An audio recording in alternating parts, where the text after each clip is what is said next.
Waverly, Iowa, June 1971. 14-year-old Valerie Klosowski was strangled and murdered.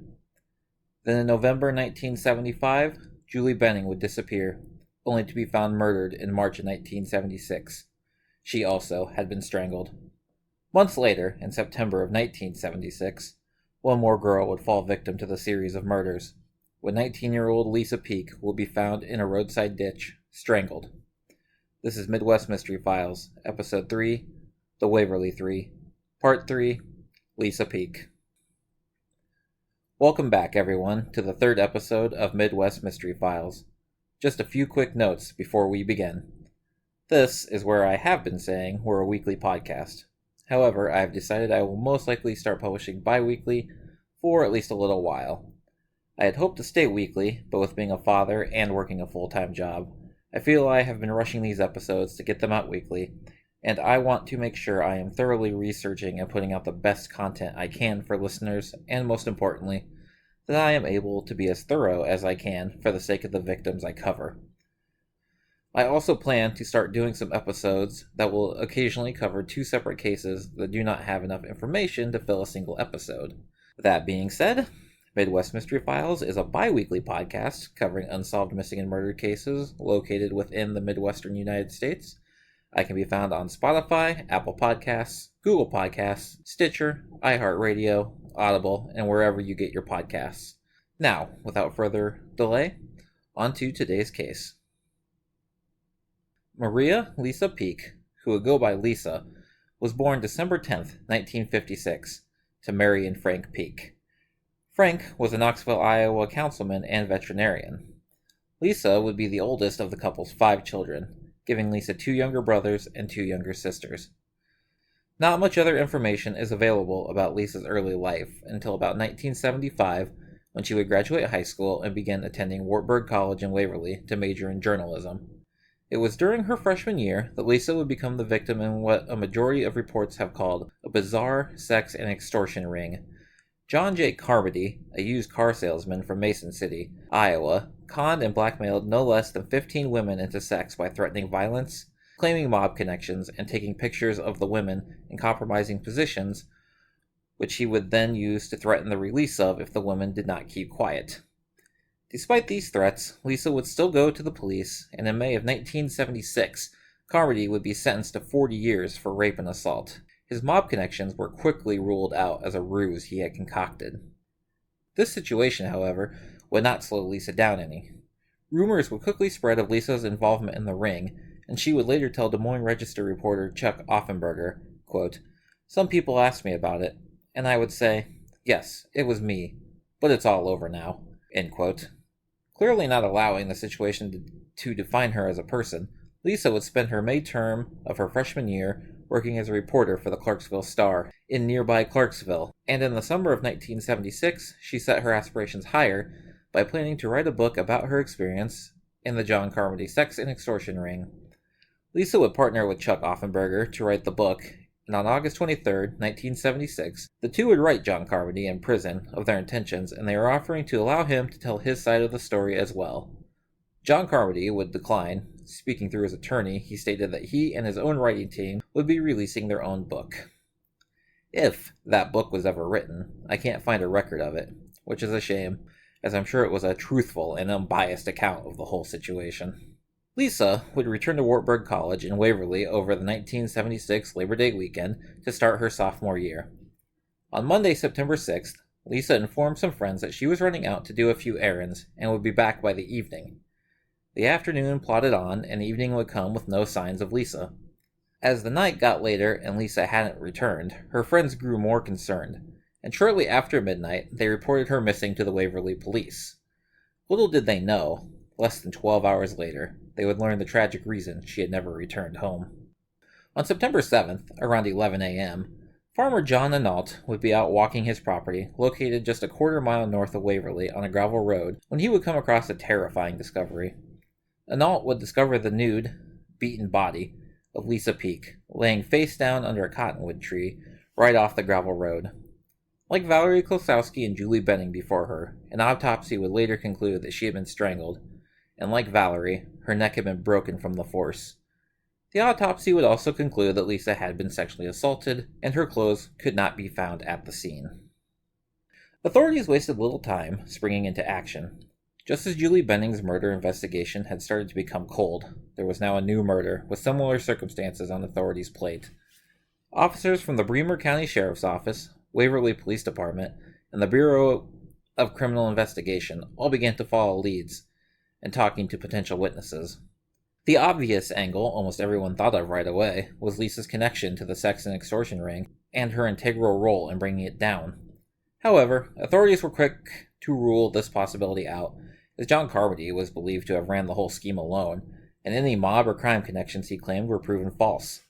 Outside of Carmody, Chuck Offenberger stated in his September 9th Des Moines Register article that Lisa had informed him that at least one victim of the extortion ring had contacted Lisa, telling her that she loved Carmody and followed that up with threats against Lisa. Police never commented on the woman, but if she was ever spoken to, one can assume she was ruled out rather quickly. Investigators were pretty clear on one thing right away. They were positive the murders of Lisa Peake and Julie Benning were connected.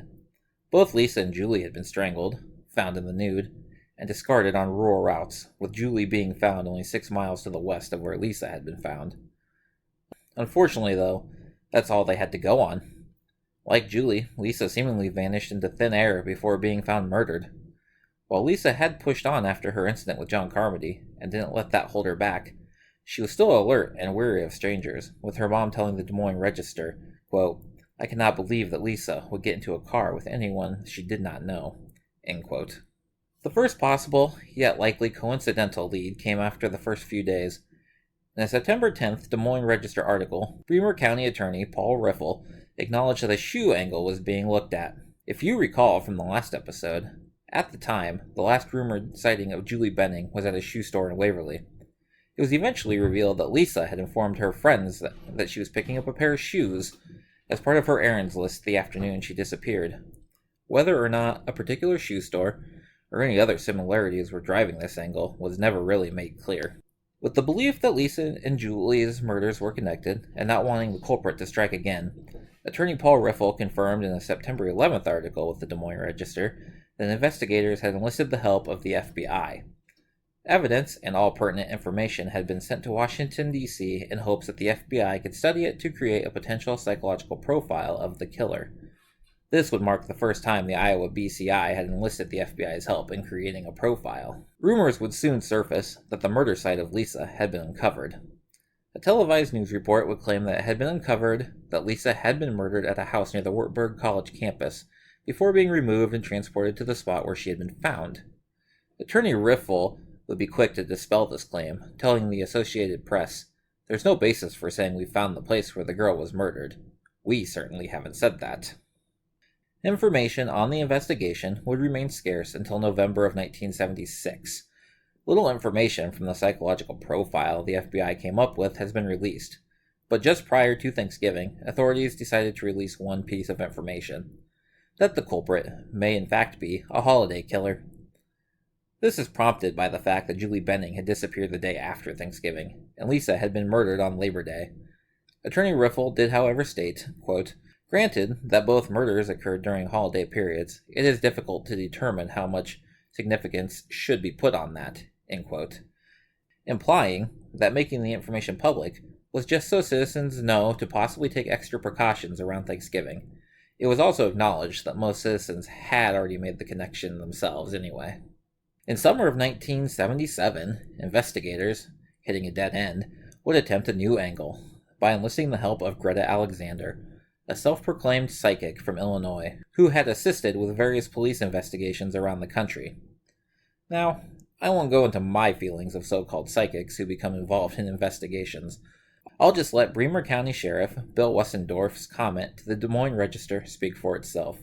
Quote, "The information we received from her has not materialized in any evidence being obtained by us. Most of what she told us could have been obtained from newspapers, although she did come up with things that hadn't been in the papers. She said some of it might help us, but it hasn't so far." End quote. I can barely contain my shock. The case would sit quiet until 1979, when 25-year-old Michael Moses was arrested for the murder of 2 Waterloo, Iowa women. Moses was looked at as a potential suspect in the murders of Julie Benning and Lisa Peake. He would eventually be convicted of the Waterloo murders, but was ultimately ruled out as a suspect in the Waverly slayings. This was the last major movement in the case until 2010. In May of 2010, Lisa Peake's body was exhumed in hopes that maybe, with new advancements in science and DNA, there was hope that new leads could be drawn up. Bremer County Attorney Casey Wadding would tell the press, quote, "We thought it may be worthwhile to re-examine. You can recover evidence after a long period of time." End quote.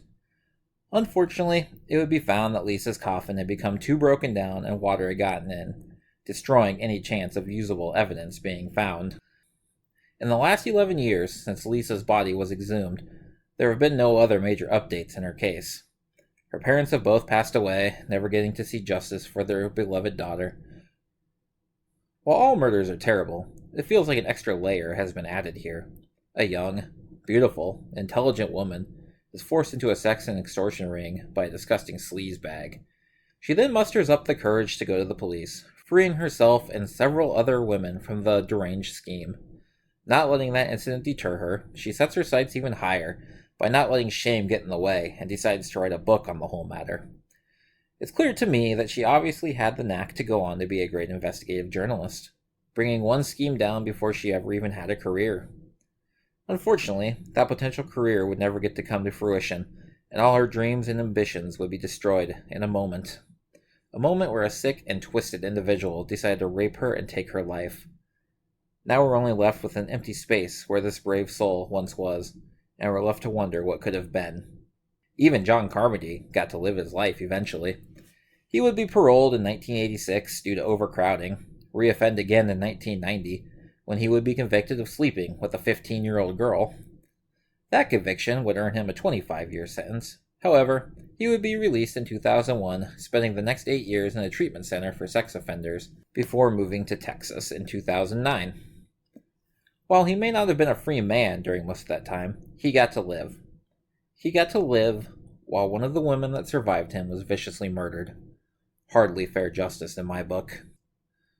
Lisa Peake's case, much like the cases of Valerie Klosowski and Julie Benning, is hard to look at and examine. If you remember back to previous episodes, Valerie Klosowski disappeared off the streets of Waverly in 1971. She had accompanied her friend to the pool, never entered the pool, and was sighted on at least 2 occasions away from the pool. Then, she was ultimately found murdered 2 days later. She had been strangled, with all of her clothes except her shirt missing. She was discovered on a creek bed below a gravel bridge, approximately 10 miles south of where she had disappeared. Julie Benning disappeared the day after Thanksgiving in 1975. Initial reports had her seen walking up the street in Waverly, and as well as a rumored sighting of her in a shoe store, with the man coming forward years later with an unconfirmed report that he saw Julie taken from the Sur Lounge where she was employed. Prior to that, it had always been stated that she had never even arrived for work. Julie would be found in March of 1976, nude and strangled. She had been stuffed in a culvert on a rural route, about 6 miles from where she disappeared. Lisa was found naked, strangled, and on a rural route just north of Waverly. We know the similar outcome of all 3, but unfortunately, we don't know the final build-up to any of them. Before I talk about any tentative connections between the 3 murders, I do want to talk about Lisa Peake and John Carmody. Authorities were quick to denounce any connection between Lisa's murder and John Carmody, and while it probably is unlikely the murder was orchestrated by him, it's still an angle you have to look at. Authorities' main reason for ruling Carmody out was that he essentially worked alone in his scheme. From everything I can tell, Lisa never made mention of anyone else. However, that doesn't rule out the possibility that Carmody had a friend with whom he could trust to pull off such a heinous act. The nature of Lisa's murder does rule out the likelihood of any sort of professional. They generally do their job and leave. They don't take the time to rape the victim along with killing them. Some random lackey hired by Carmody probably wouldn't have the same reservations, though. Either way, I find either scenario highly unlikely. Carmody was sentenced in May. Lisa was murdered in September. Carmody would have either had to arrange the murder before being convicted, or would have had to organize it from prison. While neither move was impossible, I find them unlikely. Carmody was a used car salesman, not the mafia member he claimed to be. He most likely didn't have the resources to pull off such a move in prison, and I just can't see an arrangement working where he would pay someone to do a murder before going in prison, and then trusting it would get done months later. We then have to consider the alleged threats that Lisa received from one of Carmody's victims. While it's possible another woman could have beaten Lisa, strangled her with enough force to snap her neck, and then used some sort of foreign object to sexually assault her, I also find this highly unlikely. It would be more likely that said woman would also had to have entrusted another male individual to do the deed, and at this point, I feel like we might be starting to stretch just a little bit. That leaves us with an individual with no connection to Carmody who saw an opportunity to abduct, rape, and murder Lisa Peake. This seems like the most logical scenario to me. As stated before, this definitely reads more like an act of an individual acting on his own accord and not at the beck and call of somebody else. This leaves us with our last question. Are the murders of Valerie Klosowski, Julie Benning, and Lisa Peake connected? At face value, it certainly seems to be that way. All three were young women. All three resided in Waverly. All three were strangled. All three were found naked or partially naked. And all three were found on rural routes. The only thing we really don't know is if all three were sexually assaulted, Lisa Peake being the only one where the act was confirmed.